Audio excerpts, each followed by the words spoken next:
Hey guys, we are back. Special edition of another great episode of YouTube Near Me Not to Hear Me because you know how I roll. This is the year 2021, and I had the blessing of my boy D Wilson. Shout out to my boy Daryl Wilson. This brother called me and said, "Hey man, you got to talk to this brother that's in your backyard in the AZ in the desert, Cactusville. You know how it is. It's hot up in this place." I got my man Jerry Woods with me today, and I'm not going to even allude to where we go into this. All I'm going to just tell you is strap in, get your seatbelts on, listen up.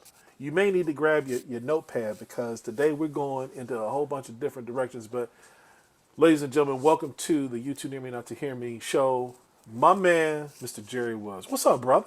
Hey, brother, what's going on? Happy New Year to everybody. Hey, I'm looking forward to it. Let's do it. Let's do Yeah, it. yeah, Let's man. wherever Yeah. wherever it takes us. Let's go. Oh, bro. So first thing we just got into just before we jumped on, man, is just like, all right, welcome to the second season of This Is the United States of America. Oh yeah, yeah. I say we got 5 good days in. Man, bro, I'm like, and so here's the unique thing that I before we even get to the Capitol and the Yeah, foolishness and all this other stuff. Here's what I was just understood when I was just watching social media and watching people and talking and stuff. People were saying, you know what? You can't blame 2020 the year. The year has nothing to do with it. correct. What you have to look at is the circumstances and the events and the things that happen. This just happens to be marked by the year 2020, but you can't hmm blame 2020. If 2020 hmm was a McDonald's, you just can't say, man, that was a bad McDonald's. I don't want to go there. It's a Right. whole lot of different things that are going on. And Oh, so what it absolutely. made me realize is that I think that in this time right now, we are looking for relief and okay, turn the page. And in looking at relief and turning the page, we're just saying, okay, it's January 1st, 2021. Everything is going to be better. And I was just like, no, No, no, no, no, no, no. don't expect that. You You're know, right. Everybody that I've talked to, I told them, I said, look, it's not going to be, we're going to wake up on January the 1st and everything is going to be better. The circumstances are still going to be there. It might be 2022 before we have some sense of what the future might hold. And I don't, when I hear people say, I can't wait till we get back to normal, there's going to be a new normal. I think certain things that happened last year revealed thing. So I think that's where you were going earlier, that undercurrent, the beliefs, the whether it be supremacy or whatever it is, it was always there. 2020 just revealed it. And it put us all in a position where we had more time on our hands to focus and see. And yeah, so I didn't expect, oh man, wonderfulness on January 1st. I thought, Lord, let's strap up and get ready for whatever this year is going to bring to us. And we just going to walk it out. were you expecting to see what you saw a Wednesday ago, bro?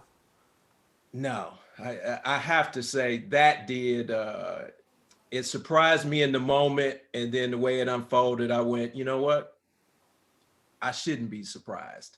And honestly, I thought, wow, I wouldn't have thought in my lifetime. I've been to Washington, I served in the military. I wouldn't have Okay. ever thought in my lifetime you would see that building get invaded the way that it did, and then the people who invaded the building get gingerly escorted out and allowed to go home. Let me rewind that back one more time. My man said they went in, saw, acted a fool, and were walked out. Oh yeah, escorted out. So, bro, I have lived in I call DC my second home. So I'm a Chicago native, right? Okay. Been to school in Georgia, lived in Northern and Southern California, lived in, back in Chicago. But DC, Maryland is like that's my second home. Like I got my family in Detroit, but that's my second home. And I have been to the Capitol several times over the time I lived over 10 years, and I've been on the floor. I've been on, Mhm. the House floor, Senate floor. I've been in the Rayburn. I've been back in back offices and all. I mean, dude, it's a maze. Like you could get lost up in there, Mm-hmm. and just to get even walking from the rotunda. I mean, just to go left or right, you got to know where you're going, and that's why they have those guided tours. And I clearly can tell you, in the normalest of times, security was always high, Mm-hmm. especially in the tunnels. Like I've been in Mm-hmm. the tunnels, the little bubble cars that you ride on, you get to go through, or you're walking under. All that's real. But the security has always been high. Like Absolutely. if you even utter a crazy word, they own Mm-hmm. you. Like, hey, Mm-hmm. I need you to pull out. And I was telling kids, high school kids at the time, I was like, hey, don't embarrass Mr. Davis because you're gonna get snatched up. Right. Security, like that kind of thing. But I sat I sat here that day, and like I said, I usually have on my TV MSNBC or CNN in the background muted with the little text closed captioning on there, and it wasn't dawning on me that it was happening. And when I turned, I was like, "What movie is that?"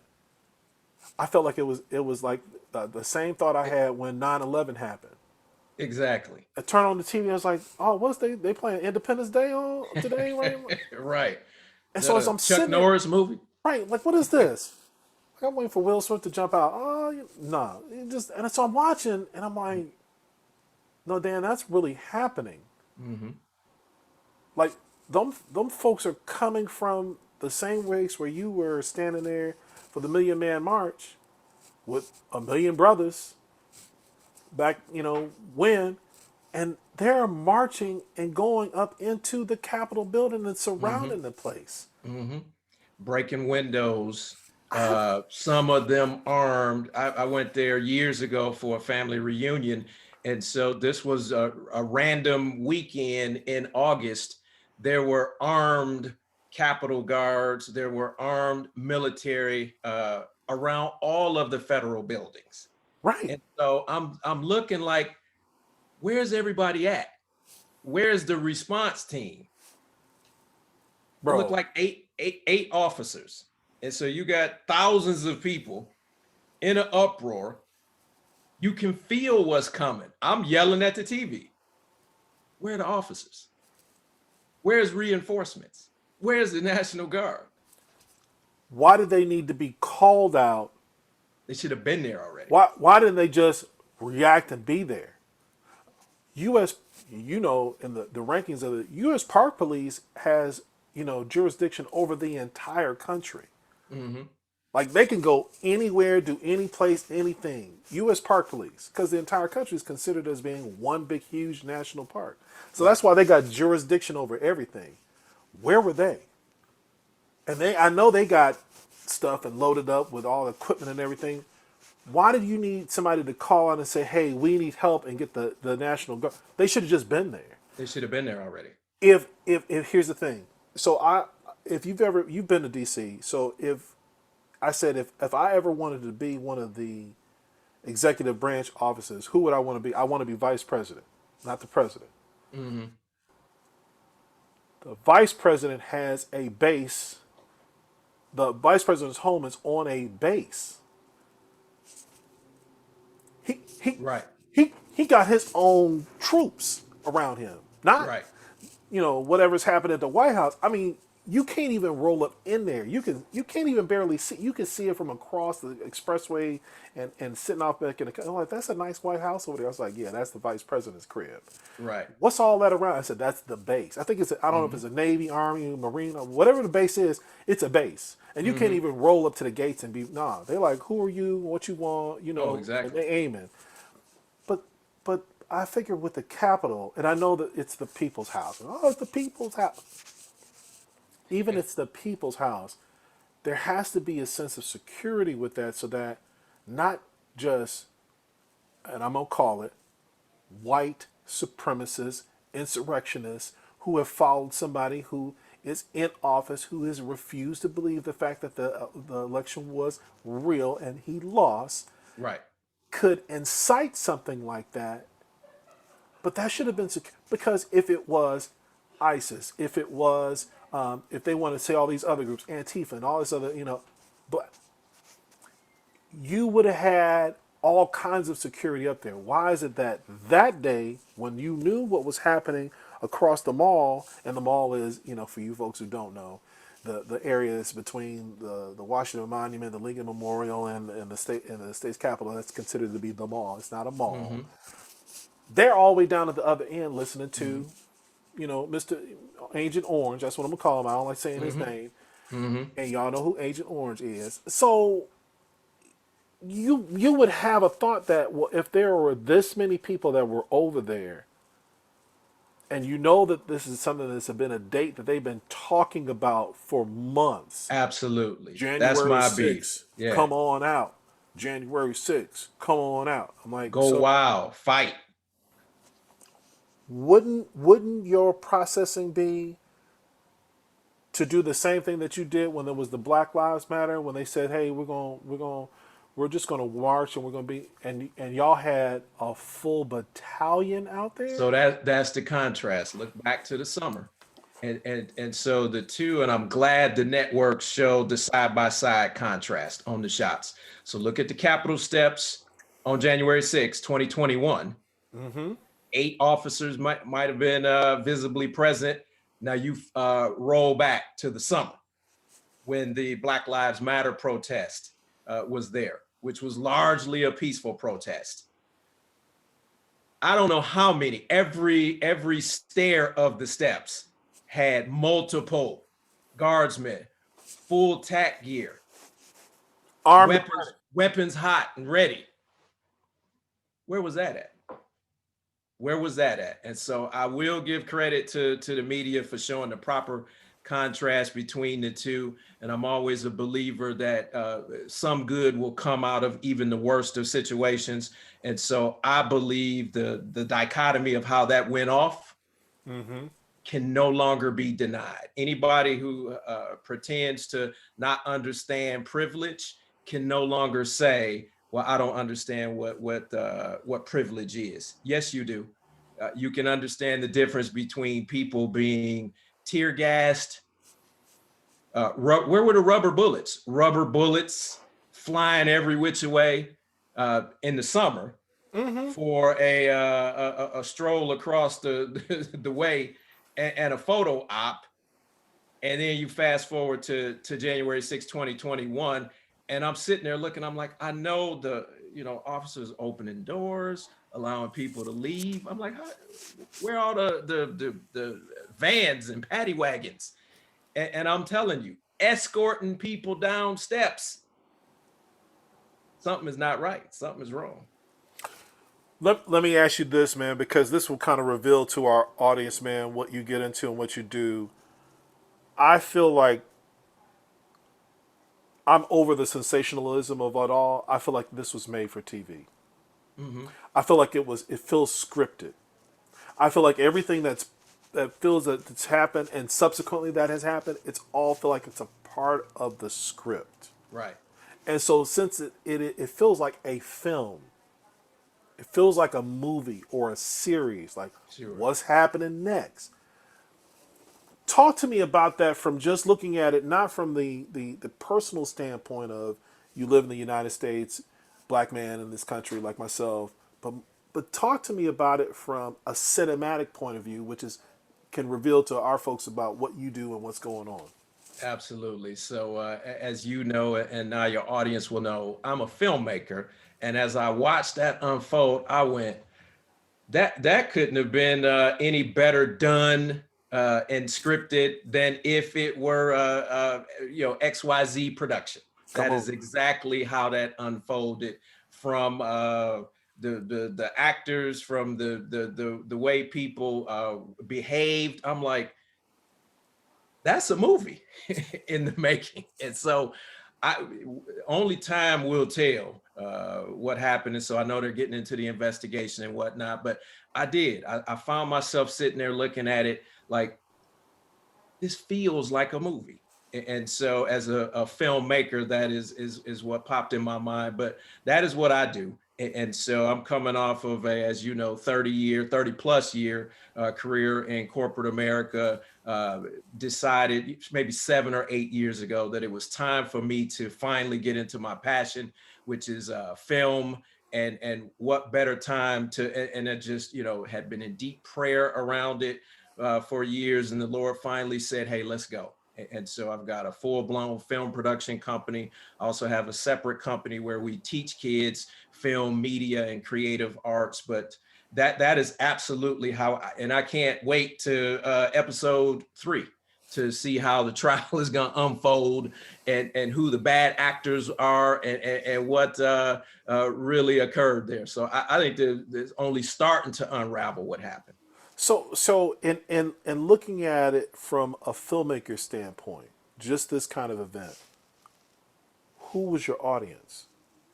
What were your assumptions about the audience and what they were willing to intake, how they were willing to intake, and what was the effect that you think came from this? So now I'm talking that film school stuff. Now I'm trying to, and I'm not, I'm just, hey man, I'm a James Bond dude. I love Prince and Purple Rain. Oh, I'm a movie cat. okay, But for but sure. but in asking you that question, I saw the audience was more for broad stream main America.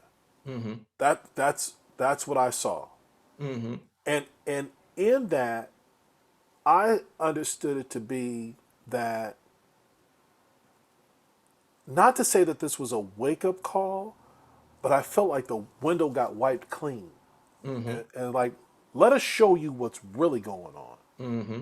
So the Yeah. perspective was the assumptions of, hey guys, in this audience and what they're so, it's the brand new year, everything is gonna, change is gonna happen, it's gonna be great. And I felt like it was some, neo kind of artsy fartsy song, like a little music playing, and like, oh, it's gonna change. No. It became rock and roll and hardcore hip hop, and then just like, Mm-hmm. yo, this is in your face, and you need to know what's happening. Here's the real. Let me shake you up. Mm-hmm. That's the way that I felt that it was being portrayed on both sides of the aisle of how it's being reported in the media. So both of them were just like, nah, here's the real. Mm-hmm. Mm-hmm. And then everybody's slants came in afterwards. What are your thoughts, man? If I, you were I, I you were that cinematic, you are that cinematic genius, man. What were your thoughts in I substance think and the the embrace? the message and the story was focused on the majority population, and I think so as well.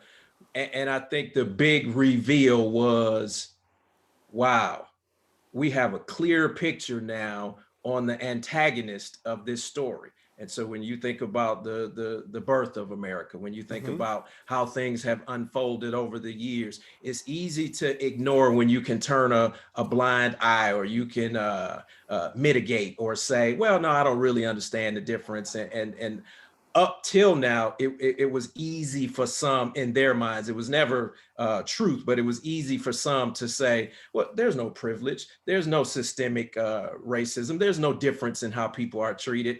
And so I think the creators, the producers, and the makers of the way this unfolded intended to show the majority population there is a huge difference. And we also want you to understand who the antagonist is.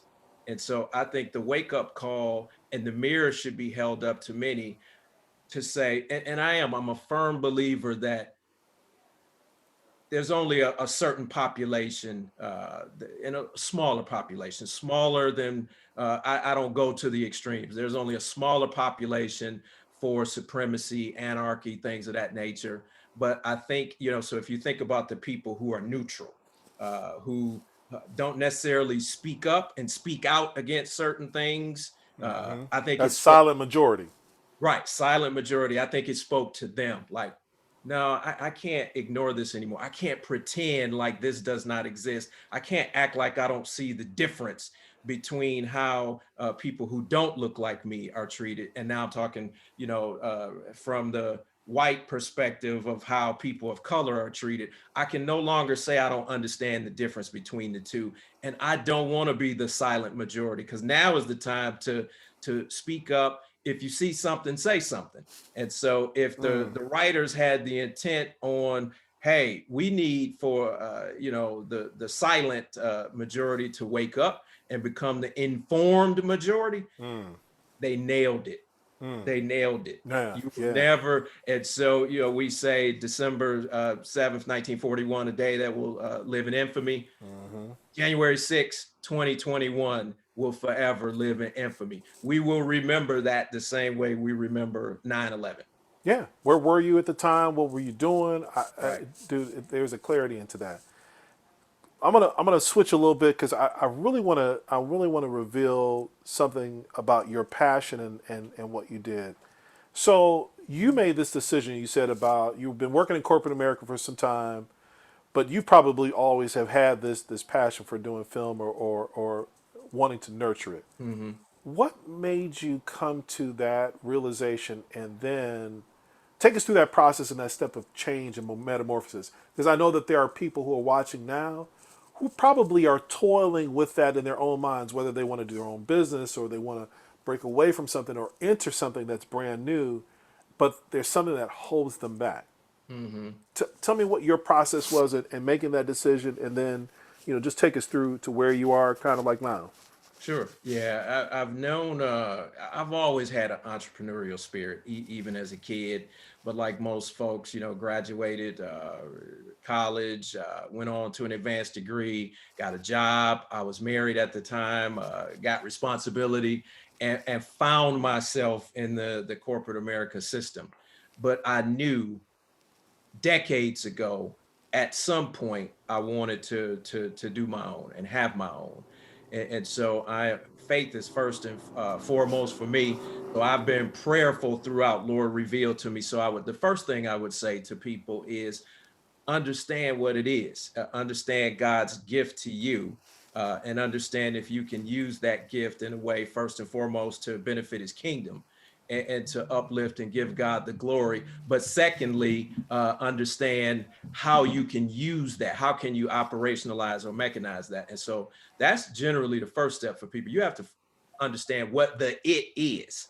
And a lot of tools, whether it be temperament, tools so you can understand what your passions are, what drives you, what motivates you, what energizes you, where do you draw strength and energy from. You got to go through that process first, because you don't want to be the person that, this year you selling coffee, next year you're doing taxes, then you're doing hair. You got to narrow down and figure out what that thing is, and then you have to figure out a way to pursue it, operationalize it, and then build a network around it. And so it was probably 8 years ago. That's the time frame that I use, where I started to really think, you know what? If there's a time to do this, I need to get to it, because I'm at an age now where there's more time behind me than there is in front of me. And so I'm like, Lord, when we going? If we're gonna do this. So this is my daily prayer to God. Uh, talk to me, let me know. And so the Lord started to open things up. The Lord clarified for me that film is what I wanted to do. So I knew as a 10-year-old that I watched films differently than most people. I critique, I analyze, I break down character development and story. And so that's how my business partner knew. Who he's a long time a line producer, editor, and he hit me and said, you know what, you're naturally gifted in this area. And so I want you to partner with me. But it was really me making that decision. I have to start to sow the seeds. I have to start to prepare myself financially, network wise, education wise, and everything else to prepare for it. And so the circumstances just converged for me last year, where COVID hit. Companies were Something about starting. that COVID, man. Hey, don't hate on COVID because y'all wouldn't have had you too near me not to hear me. Amen to For that. real, for COVID real. hit, and I was in that Lord, please let me get laid off mode. And so that things unfolded like that. And to me, that was the final sign to say, hey, uh, do it now, do it now, and let's go full bore for it. But step one is to identify what the it is, and people can do a lot. Like I said, they are a personality temperament tests that people, DISC is one, Myers-Briggs is another. You have to really understand you first, what drives you, what motivates you. Churches tend to have ways and things that you can use to understand what your gifts are. And so I tell people all the time, if you can get paid for what you're passionate about doing, Yeah. that's a gift from God, and don't look that in the mouth. Don't look that gift horse in the mouth. And so between the two, and I would probably encourage people to do both. The personality testing, so again, you can understand what drives you. Work with your local church to understand how you discern your gift from God, and then start to pray and meditate on how you might be able to use that. And again, I say first and foremost to give glory to God and to benefit his kingdom, and then you can figure out a way to operationalize it. And then from there, it's just the steps to how do we pull this together? How do we identify how I want to enter this market? And so we're in a season now where brick and mortar is not the only way to go. Virtual, online, can what I do be done virtually? Do I have to have a brick and mortar establishment? And so then you want to start to think about the business model and infrastructure of how you want to do whatever it is. And so with this virtual platform, a whole lot more flexibility now. In the past, you and I would have had to be in the same place, Bro. sitting across the table. And so now we're miles apart and able to have a up close and personal, intimate conversation over the airwaves. So a lot of flexibility, That's and my obviously that's my more Kermit the tax. Frog tea moment. Yeah, I hear you. Yeah, yeah. So here's what I pulled back from that, because you gave us the way that I think our audience who comes in and tunes into the show, they kind of see this as you and I are sitting at dinner and they're ear hustling over at the next table. Mm-hmm. And so what they probably just pulled like, man, dude, that was a lot. Let me what was that again? Understand your gifts and the gifts that God has given you and recognize them. Narrow your focus. Don't Amen. be all over the place. This is what you pulled up. Yeah, don't be selling coffee and then doing Etsy or something others, and narrow it down and put it there, and then take a personal assessment of yourself. I love when you said Myers Briggs, because there's and I don't push other companies on this kind of thing, but I know the things that I like to do. There's a website called 16 Personalities. Mm-hmm. 16 Personalities. That's basically a free Myers Briggs. But what they'll do is, after you take the test, they give you I'm talking about a full analysis. Mm-hmm. People pay hundreds of bucks to get this analysis done. It's given to you free. And then they send you routinely, weekly or monthly kind of updates about your personality in different situations and things. And I just did it with one of my teammates at where I'm working with now, just so that we can have a better understanding of each other and how we process and think. And it made it possible for us to now sit back and say, oh, I thought that about you, but now I understand. Now that's the way that you are. You need that kind of focus in this. And so I love that process, and thank you, for honoring, where this all comes from, man, because all of it comes from above, man, and we got to recenter that and have that focus. I believe Absolutely. it. I believe in this. Every person in my mind is like a car, Mm-hmm. and you got four wheels on your car, and whatever your four wheels, you got to keep them inflated, because the car don't go nowhere without them tires. That's right. If you are a Ferrari, and you are tip top in shape, right? Nothing wrong with you. Got the keys, the gas, everything. All that is perfect. But you're not going nowhere without them four tires on the car and being That's right. inflated. And inflated to the right. So I and whatever your four tires are. So faith, family, finance, Mm-hmm. focus. Those are my four. I got other partners of mine that are about young kids. I always tell them about your future, about your focus, about your family, and your friends. It's different for where you are in the stages of your life. So if you think about that for yourself, and I'm going to throw this one out to you. If you're Mm-hmm. that car and where you are right now, what would you be? And what would be those four tires that you constantly have to keep inflated in order for you to pursue what you're doing right now in film? So Hmm. what's the car? Because I'm Oh, a car dude.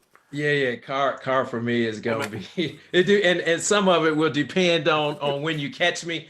And so that 67 Shelby GT 500 absolutely is the car. That is my dream car. You know, some people dream of Maseratis and Ferraris. Give me Eleanor. Give me Eleanor. And anybody that knows cars knows what I'm talking about. it got that funk when it start up on it. Oh yeah, absolutely. Got me some grumble going on. Right? I'm here. Yeah. Oh yeah, I tell you, and so I love the F's that you gave because they match perfectly to the way I lead my life. And so faith, focus, and follow through. I find myself giving those three F's to people all the time because everything, big, small, I take it to the Lord. Any decision that I'm making, I take it to the Lord because He wants to be intimately involved in every aspect and area of our life. And then we've talked about that focus. How do we narrow? How do we pinpoint? How do we discern how we should operate, how we should navigate, where we should move? Uh, and then the follow through is the other. And so again, don't be the stop start. Don't be, doing one thing one year, then you're doing something else the next year. It's that follow through and And so you perseverance. so you got three tires on the car. What's that fourth? And so family, the support Yes, of family. sir. I got you. I love it, man. And so I think about the visual that is. And so at home, man, you all are hearing us talk about that and process that right now. Think about your own life, man. Think and put it into what that is. Who are you as that car? What does that represent who you are? I feel you when you say that Eleanor, because that's a Oh bad yeah. boy, man. For real, for real. Yeah, But I yeah. like the fact that you can now focus on faith, focus, follow through, family. And here's the thing: you can't overinflate one tire more than the others. Right. Like you can't be and bro, and here's the controversy. You can't be all up in the church and overinflating that bad boy, and you neglecting everything else. You neglecting your family. You neglecting your follow through. You know your focus. You can't overinflate that because Hmm. if you're riding on one tire up, hey buddy, my milkshake, he over here chilling. Okay. Um, you ride on that one tire high, but the other three are suffering. What's that ride gonna be like? Hmm. You ever felt that Bump, uncomfortable? You know that bumpy. feeling? Ooh, you Right. ain't going. But Lord, I'm moving, but you ain't really moving smooth. You just, here's the question. People always come back to this. Why is this happening to me? Why isn't I progressing fast enough? Why are these other parts of my life not happen? Because you overinflated in one area. You put too much in the family and you letting everything else sit down, it's the same Hmm. thing. You still got that rugged, rough ride. It ain't happening. I only put two in. Well, okay, well, you moving a little quicker, but you ain't really moving. You still kind of rubbling. You put three Hmm. up. But when all You're four still out of are, balance. yeah, if you said it right there, balance. If Hmm. you don't have it inflated to the right amount of attention and focus and devotion and practice and getting counsel about how to keep those tires inflated, because even if you got them inflated, you rolling. You know what happened? Life changes. The temperatures of the air will make your tire pressure increase and decrease. If it's too Hmm. cold, if it's too hot, you got to be aware about the changes that are happening around your life, and you still got to make sure. Did I get my little tire gauge today? Did I? Well, Hmm. I haven't put enough in here. Okay, let me put a little bit more in here. Let me take a little bit out of here. Oh, that's right. That when I explain that to people about how I view life, I think now all of a sudden it becomes clear about how you go about this. The question I was going to ask is like, man, dude, well, what was that one moment you basically said, well, dude, I'm out of here. I'm up. I'm out. And how do you make that move? Hmm. And I think you answered it because you started to step back and took that personal assessment and said, okay, here's who I am. Here's the position that I'm in. Here's what I can do. Here's my focus in getting to it. Now I'm gonna put the follow through on it. Mm-hmm. Put the stank on it, right? That's how we, Mm-hmm. that's how we talk about it, right? Oh yeah, no So we put the question. stank on it, right? So if you got folks sitting at home who listening to this and try to figure that out, you got to get yourself attuned to what's happening, and literally get it in a place where you can say, I'm ready to take this next step because Right. I got all these other processes in place. All right, Yeah, bro. I started to, and again, following that blueprint that I think works. And so timing was essential for me. I knew, now, again, my notification of layoff was a blessing. It was a hallelujah moment. Come on. It was my time. I had been preparing financially to be able to walk away. So the layoff was a blessing because, again, as I'm sure your audience knows, if you're working for a big corporation, there's a severance package associated with that, extended health care, things that allowed it to be a smoother transition. But, just that financial preparation was a huge part of it. The decisions around the model I had made in terms of, you know what, virtual will be the way that I will go about this. I can do what I want to do in a virtual platform. I don't need a brick and mortar to be able to educate kids in terms of film and media and photography. And so those kinds of decisions became part of the decision on how I want to move forward. Yeah, yeah. I love it, man. I'm gonna switch gears. Sure. Film buff. Okay. So I asked this question recently on Facebook, and some of the folks gonna be like, "Yeah, here he go again. He got something on his mind." So I believe for our demographic of people, when we go to the movies, a lot of the movies don't address us.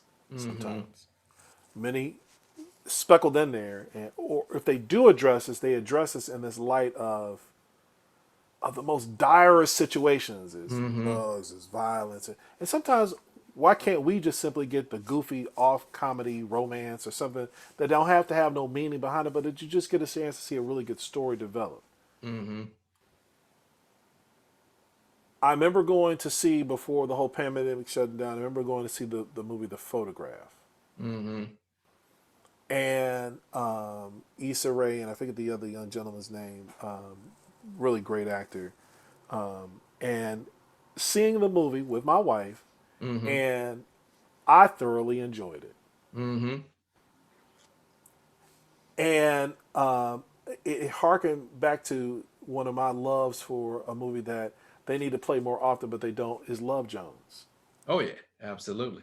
And he's and I happen to absolutely love that movie. Like I think Hey. that's a great film for whether you white, black, don't make no difference. It's just Oh a yeah. great story and the way it's told. And I'm a Chicago cat, so it's at the it's crib, man. it's it's in everybody's VHS collection. So Yeah, you're gonna find Love Jones. exactly.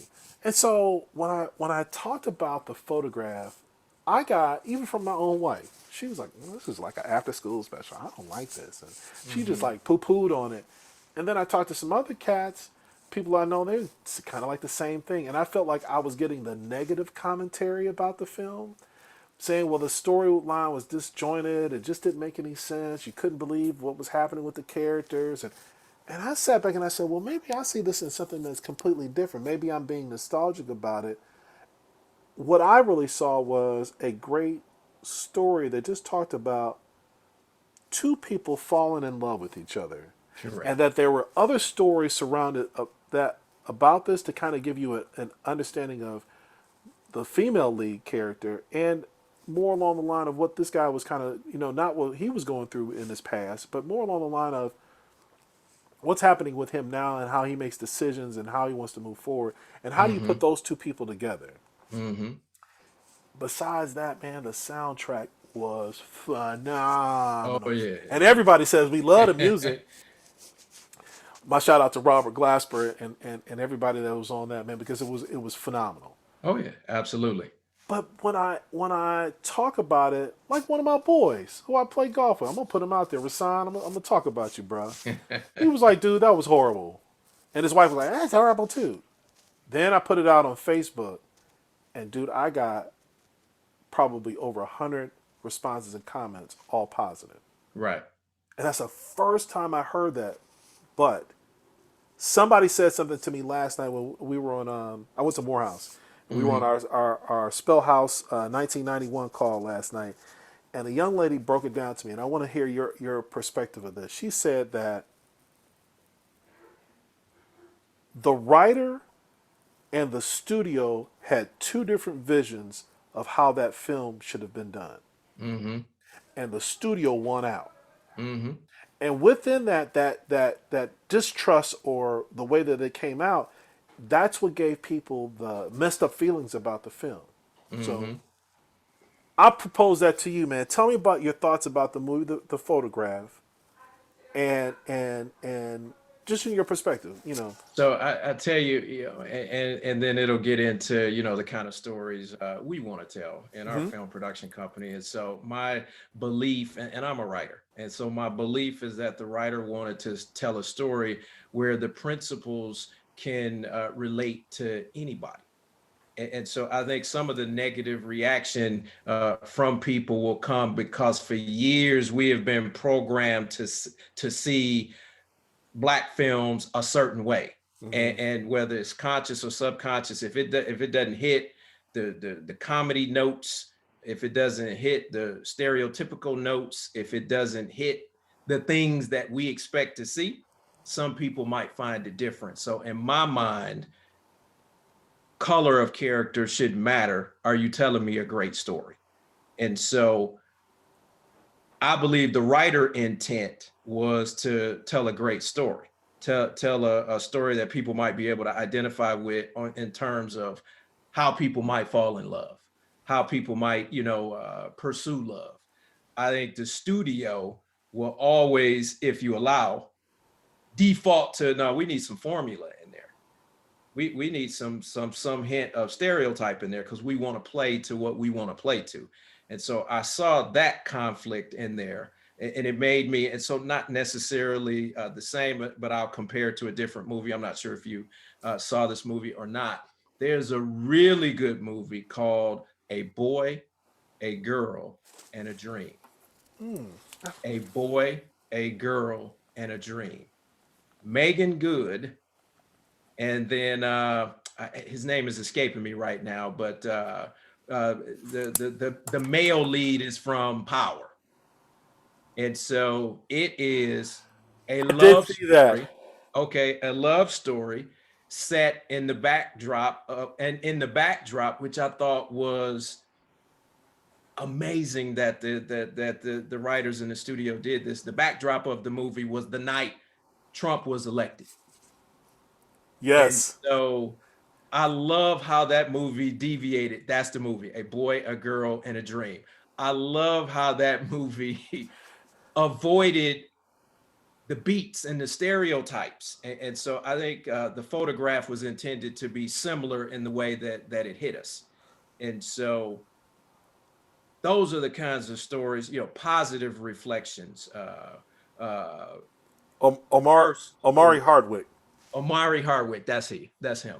And Megan Good, you know, Ghost. she does a good job. We say Ghost. Right. I should have said Ghost. Y'all know And Ghost. so, yeah, that is a great film. And I think those are a couple of movies cut from the same cloth. But, you know, we've been programmed, and most people don't even realize it. We've been programmed comedy, uh, uh, certain scary characters, loud characters, Violence. violence. We've been programmed with that, and we enjoy a lot of those movies. And I don't speak out against. So one of the things my business partner and I said is, we won't do films that put us in a bad light. There's enough Okay. of that out there. We'll tell real stories, but our intent is to tell diverse stories that deserve to be told, that celebrate the varied experiences that we have. And so we looked at each other and agreed. And I'll say this, and not you know, to put any film out there on Front Street. And so there was another film underway when he and I first formed our company, Okay. and it was about it might have been strippers robbing drug dealers or something like that. Set it off meets. We looked at each other and laughed and said, we will never do a story like that. And it's not that, some folks don't enjoy that. And, it is what it is, but It made we it. It won't made do its stories. money. It made its money. We won't do stories like that because we are part of the fabric of this country. Our story is every story. Mm-hmm. And so why can't we have a romantic, film that doesn't also have to be a comedy? Mm-hmm. Mm-hmm. Why can't we have that? Why can't we have a person of color, an African American man, be a heroic lead without having to crack jokes Come on all now. the way through? Don't take me there because I'm a big, huge James Bond fan. Love it.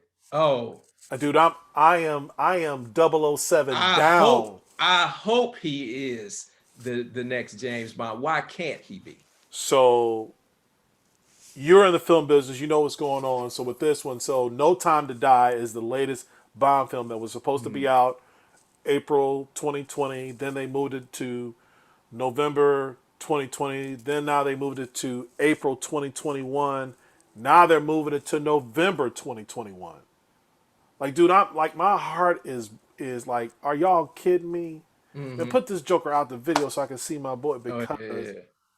this is the last time that Daniel Craig, who's the latest actor as 007, but they got a sister in the film who is a part of the MI6, hmm and she is going to be the new James Bond, hmm and it's a sister. And so I'm wondering how because we wanted what's my guy's name who all the sisters like, man, who you about to Idris. Idris.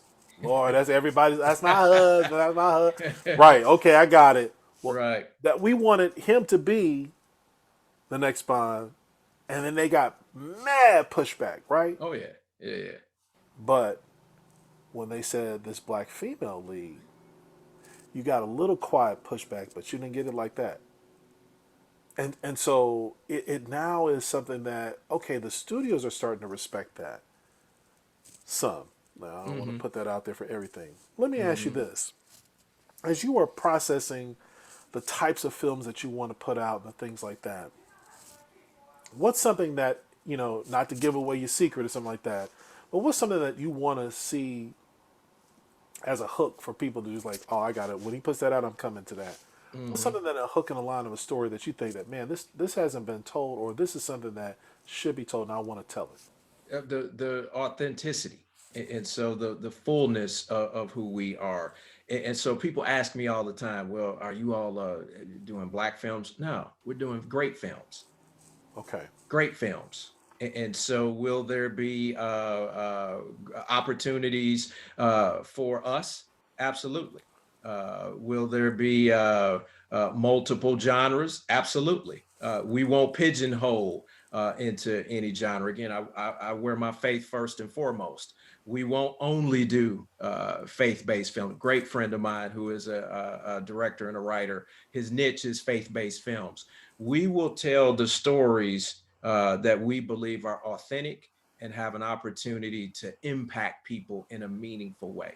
We will tell stories that tell our story in totality, and whether it be from a perspective of overcome, whether it be a perspective of redemption, whether it be a perspective of the grind that we have to go through at Mm. times. We intend to hit all of that. Authenticity is the word that first came to mind, not formulaic. And Mm. so I think if you can tell people an authentic story that has an opportunity to resonate with them, you should not, we're of the belief that you shouldn't walk away from a film and 2 days later, you don't remember that film. You should not walk away from a film and have not had your emotions moved one way or the other, because all filmmakers want to hit you somewhere, make you laugh, make you cry, however the case may be. And Mm. so when we can do authentic stories, and I'll tell you, of course, we love to work with some of the greats, but one of our goals is to bring new faces, people that you haven't necessarily seen. But authenticity is the first thing that came to mind.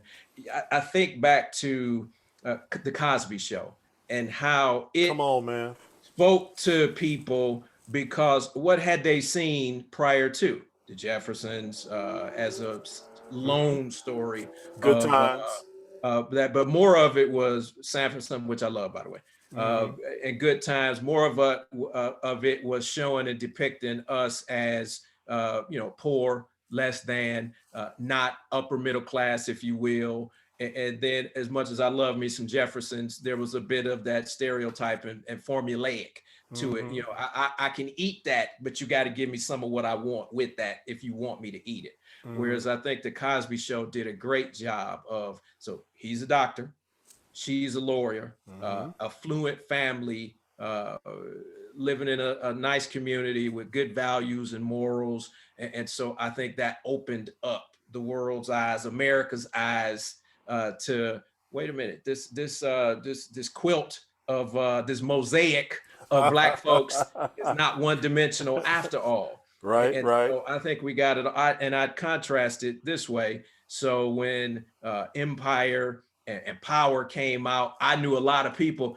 I'm not watching that, and I don't want to see that because that's negative. Well, let's not act like we don't all know somebody who comes from that background. Or Come however, on. if it's authentic and if it's real, then it's a story that deserves to be told. And so authenticity, and again, given an opportunity, because I think we cover every spectrum that any other population covers. And so why shouldn't we see all of that?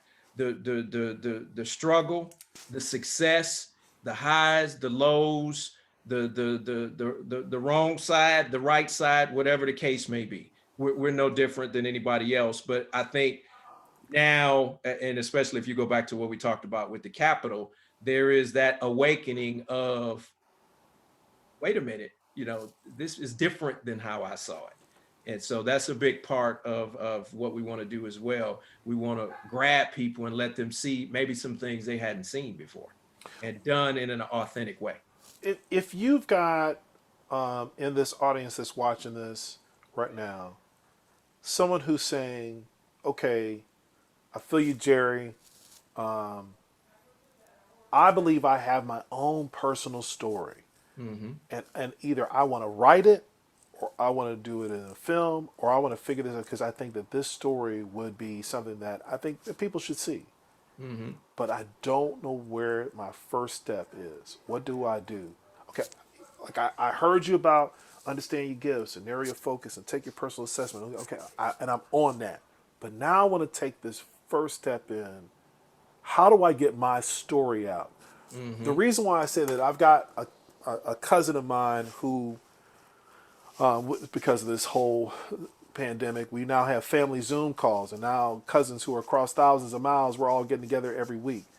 And he told us about a story when he was a child, when he was at a fair with his family, a few cousins and an aunt, and or his brothers and sisters and his aunt, and they were all at a game, and then they left the game, and he's still standing there at the game. He's about 3 or 4 years old. That's what he remembered. He was young. Mm-hmm. They left, and he couldn't find them. So then he felt as though I'm gonna find my way home. So this is he said the backdrop is Seattle where they live, major streets running up and down, with traffic and everything, and he's walking miles to get home. And he talks about in this and the way he describes it, all of the people that he passed along the way as they're watching a young child, and I'm talking about young, 3, 4 years Mm-hmm. old, walking in the street at night to go home. Mm-hmm. He passes the hustlers. He passes the cops. And every time they try to, do you need some help? And his whole response was at that age, no, I know where I'm going. No, I know where I'm going. Mm-hmm. And he gets to his house and he gets home. Mm-hmm. And he wants to tell, and so as I heard him tell that story on the Zoom call, I said, man, dude, that would be an interesting story to see that visually in a short. Mm-hmm. And then I said, because he said, "Well, I want to write a children's book about it." I said, and that'd be great too. But I said, I think the that would be great for somebody to see that, because as you're telling it, we can visualize Sure. a child. And so he asked, "Well, what's the process in that step?" I said, "Dude," I said, "the only thing I can tell you is Kobe Bryant got an Oscar for a film short that was what, 8 minutes long, 9 minutes Right. long, and got an Right. Oscar." Right. Rest in peace to my man Kobe. And I'm sure because of his competitive focus and drive and all that kind of stuff, he packed in a lot in that time. If you haven't seen that short, it's a really great film. I said, it's an Oscar winner. I said, go to the Academy Award Oscar list and go and look and see who's won it in the past few years for film shorts. Mm-hmm. Get Google, and this is, dude, you know, we come up in the Dewey Decimal System. Go to the library, right? Right. These kids ain't got to do nothing but punch it in. They You don't know told the me about paint the film. You told me about that card film. catalog. Man, dude, I was over here going, "Brrr." You talking about this film? Like, Yeah. yeah. My So, kids didn't know the pain of Encyclopedia Britannica. bruh, There was no Google. right. And then you had to get the yearly update book that had to come at the Absolutely. end. The 1968, 69, all Right. the way to Right. 1980, 85. I'm like, man, I can't wait this long for this. But I told him, I said, just look it up and see who those people are, how they went about that process. I said, just get started into that.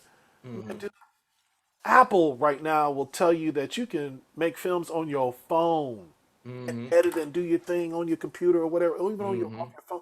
So it feels like all the tools are around, but I'm asking you to kind of Sure. give an amateur way of saying it doesn't even have to be edited great. Mm-hmm. Tell them what to do, man, to just take that launch Yeah, and I go. think so. You know, think about the things that a story gives you and what drives a story. It is about what you hear and it is about what you see. And so, you know, you have a lot of people who feel that they have a story. And so, my advice is always the same. You have to get the story out of your head and out of your heart and onto paper. And so start to write it down. And you don't have to be a professional writer to do this. Start to write it down, because the polish and the rewrites and the edits, that'll come later. Start to write the story down on paper in a meaningful way that can be followed, where another person can look at it and understand what you're trying to convey. And so that's step one. And that's usually the hardest step. That's the step that people don't want to take. People want to just, Mm. you know, "Oh, I don't need the instructions. Let me just get right to trying to put this thing together." No, you have to start there. You have to get it down. You have to, because a story is a series of beats. A story is a series of scenes and sequences. And the only way to follow that is to have the navigation of where you're trying to get to. And so I tell people who feel that they have that, write it down, all of it, with chronological, sequential order. Think about whatever it is that you want to convey, that you want to express, and get that on paper. And do that as thoroughly as you can. And so people will typically start. So if you've seen a script, it's not like a novel. And so there you can have a 120-page script, and it doesn't have nearly as many words on it as a 120-page book. And Mm-hmm. so people may wind up with something that feels more like a book at first, but that's what you got to do to get it on paper. So you have to take the first step of putting it on paper, and then share with a very close circle of people that you know, love, and trust, and get a natural reaction as to, can they follow? Because what's in your head may not convey well if you haven't written it out well. And Mm-hmm. so, can they read however X length of whatever it is that you wrote and follow it? And then once you get to that point, if that's the case, then you want to engage a writer. Then you want to engage a script writer, because again, films, that medium is about what you see and what you hear. So we got to get the what you hear part of it done and down. You can engage a script writer if that's not you. And then a script writer needs to be able to go through it and go, okay, this is what you're giving me, and this is the feeling that you're trying to convey. Then the script writer starts to think about, because you have to also introduce what you see. And so a story done in film fashion is not just what you hear, it's also what you see, the visuals that go along with it. So the script writer has in mind this is what the principles, this is what I'm being told, but what do I need to see that also tells me the story? So they start to think through how that particular story might be storyboarded. And so people would be amazed if you see the source material for films. There's always the script, but there's also the storyboard. So you have to think of the visuals that go along with it. Oh, I'm doing this, but what can the audience see? What should they see? What's in the background? What's in focus? What's in the foreground? Does it help me convey the story that I'm trying to tell? And so it starts with getting it on paper, and then you have to get it script ready. And so you have to have somebody there gifted at screenplay. And then that is the person who will start to be able to think through, okay, does this come across well? Can we match storyboard and visuals to it? And then that close circle that you have, then you need, because obviously anything that we want to tell has to be received. And so then you have to, get to the point of whether or not there is value in this story. And you have to be ready to listen to people in Right. terms of, yeah, this is interesting. Or what about if you introduce this element? Because you could have a great story, but if you don't tell it right, it's not a great story anymore. And so that's where sometimes it takes more than just you, because we Right. all might think, what we have to say is amazing, but unless other people think it's amazing, it's not amazing yet. Right. And so you have to be open to getting that feedback. And so get it on paper. And then if you really want to see it get to a place where it could potentially be produced, you have to follow the mechanics of getting it into script, screenplay, and then that person who helped with that piece can then think about the visuals that come along with it. And so the term you hear used is storyboarding. What should I see here? What should I see here? What visual would reinforce? When we teach kids how to make a film, we start with shots and angles. And so, what does a medium shot tell me? If I shoot a person from above, what does that tell me? And then for the audience, if I shoot you from above, that makes you look smaller.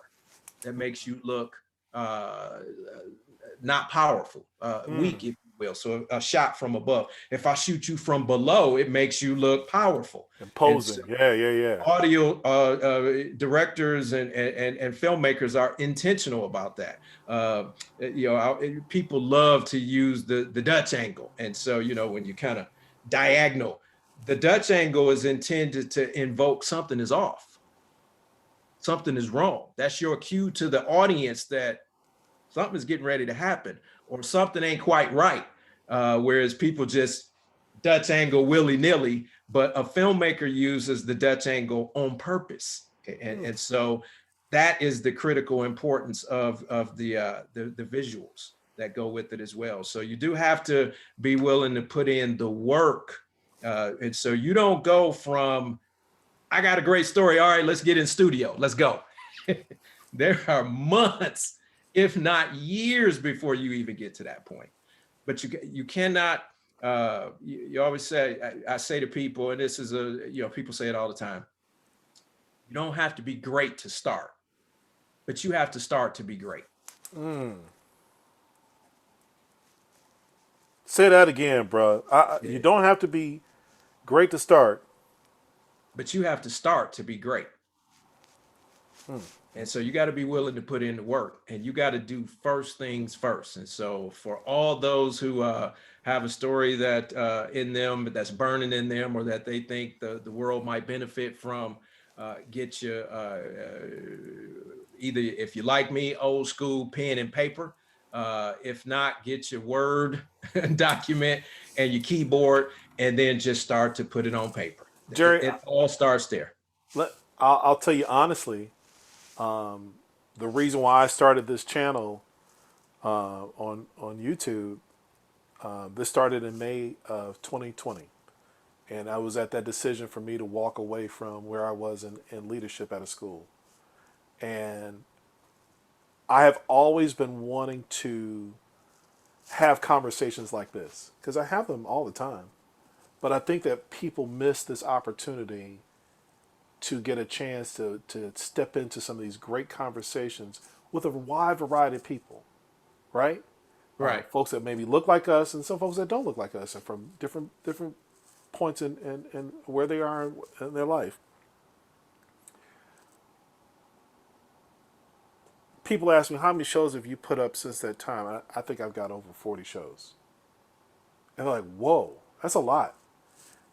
And they said, well, what is the reason why you did that? I said, well, in the middle of doing all that, about halfway through, I sat up one night and I said, people don't know my story. And I secretly have been wanting to put my story out.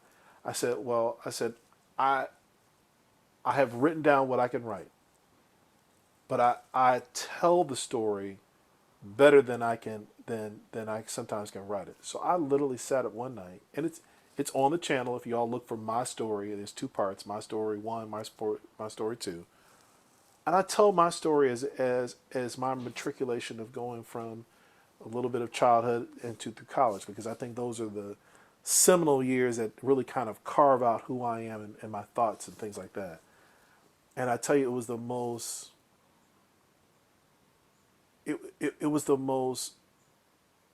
cathartic release of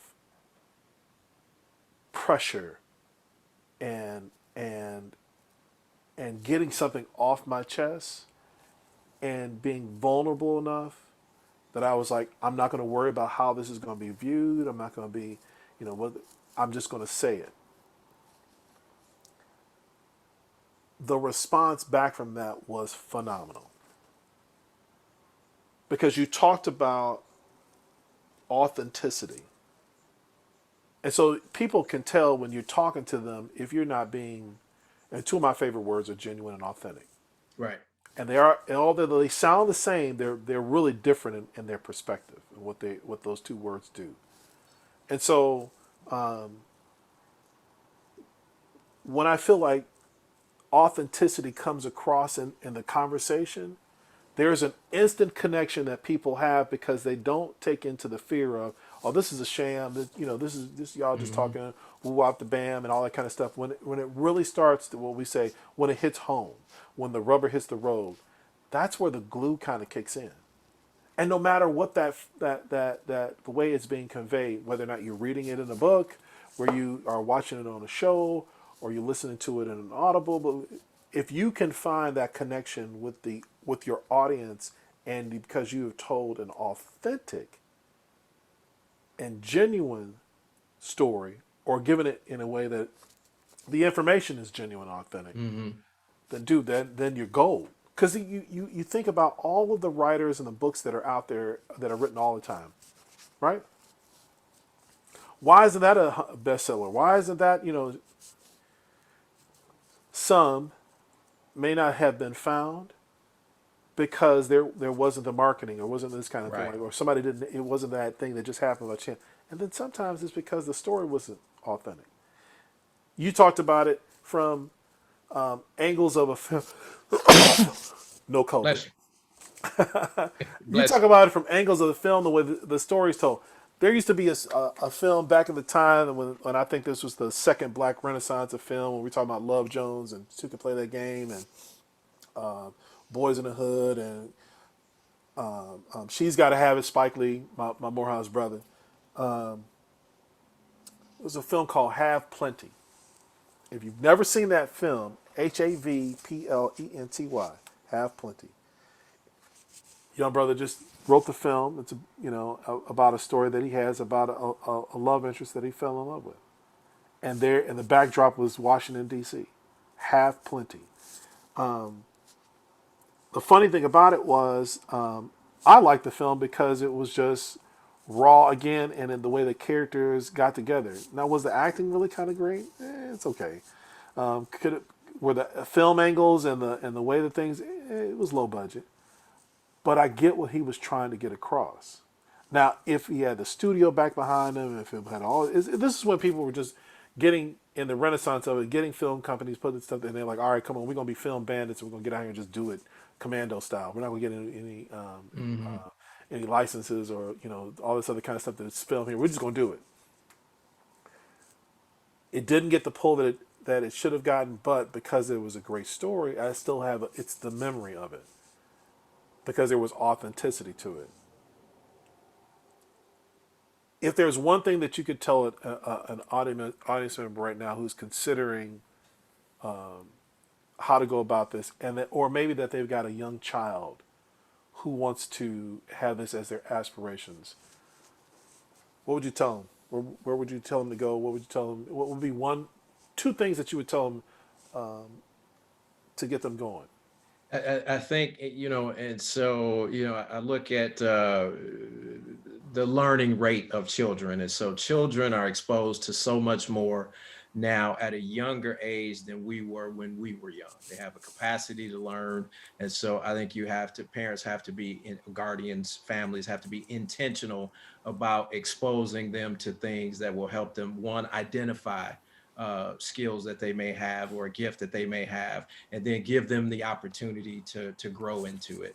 And so, I will say, one of the things that I do is to train kids who are at an early age on how to shoot photographs, how to put films together, how to create a YouTube channel, and it's taught from a standpoint that they can digest the information. And so you have to expose them and give them an opportunity to identify first, and then to learn next. And then you have to give them an opportunity to do. And so you don't want it to be a one-time thing, or, he had two piano lessons.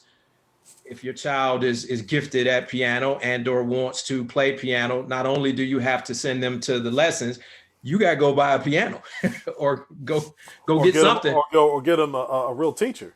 Yeah, you're right. Or go get them a real teacher. And so I think those are the two things, put them in a situation where they can identify gifts, and then give them an opportunity to apply. So a parent and a child have now come to you. They've seen this show. All right, Jerry, how do we hook in with you, man? Because you got this going on. Where are they gonna find you? And so I've got a company, it's called 6 Pixels East Valley Phoenix. So the word six, Pixels is Pixels, and then East Valley Phoenix. We teach kids ages 7 through 13. Their after school programs, their summer camp programs, their special event programs. Prior to COVID, intended to be in person programs, but absolutely very well and effectively done virtually. So for safety reasons, we do everything via Zoom. And Okay. so you find my website at 6 Pixels East Valley Phoenix. You can find my Facebook page at 6 Pixels East Valley Phoenix. Same with Instagram, or they certainly can reach out to me. And so Jerry, Jerry, at 6 Pixels Studios all together. So 6 Pixels Studios. And yes, there's the S at the end of Pixels and the S that starts studios.com. And so they can email me. We've got a full STEM-based curriculum that we teach the kids. Yep, that's it. And so if you see that, you're in the right place. And then we can talk And through. I want y'all to like and respond on this one. Get down with it Absolutely, I and follow appreciate it. it. Yeah, And you we can said absolutely. 7 to 13. Oh, so you ain't doing the older Not folk? yet. Now, so I got adults all the time. Can I sit in on the class? And I say For real. the other parents might not want an adult sitting in with the kids. And I tell you, that target age is one of the things that really attracted me to them. So I have a separate film production company. That's the one that we talked about. Okay. But the target age of the kids is what really sold me with this particular business, because I thought, what better? Because again, I think kids are much more advanced in their learning capacity now than we were when we were growing up. What Yeah. better age to catch them at than young? And so we can be influential in helping them What realize about their gift what and about my then older apply. kids? What about my high school kids? My 14 to 18, or do you have something that you offer to them, because you got a lot of kids in this and that medium that are looking at too. Is there something that they can Can they jump on and follow and that kind of thing? How would you address that audience? Yeah, a case by case basis. I definitely, and so when you're in this business, you meet tons of other people in this business. And so whether it be my film production partner and I, because we're thinking through how do we package and make some of this available to adults, because I've got a slew of adults saying, hey, I'd love to learn to create my own YouTube Put my channel, hand back up again. or do some simple editing. And so definitely reach out to me. And if it's not us directly, we can definitely point them in the right direction. And again, for following you and how to get to you personally, where will they go? And so that was the email contact. They can find me on Facebook at Jerry, Jerry Woods. So JerryWoods, Gilbert, Arizona, which is how you'll know you're at the right person. And then, because I have the business, I always give my contact information. And so area code 248-345-5424. And so for anybody that doesn't know, that's a Michigan area code. So I'm born and raised in the D. There's only one D, and it ain't Dallas, and it ain't Daytona. It's Detroit. Tell them. It's Detroit, and Michigan. If you're from there, you say Detroit.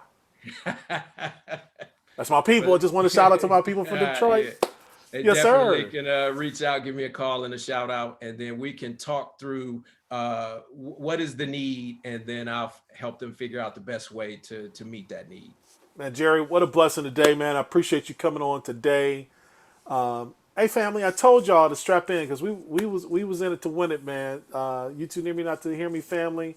Y'all are gonna enjoy this. Don't forget to definitely check out 6 Pixels East Valley Phoenix. You got to go to the East Valley Phoenix. That's my man's Correct. joint for your kids, Correct. 7 to 13. But also just check him out on Facebook, Jerry Woods, Gilbert, Arizona, Facebook. The number with that D number is the 248-345-5424.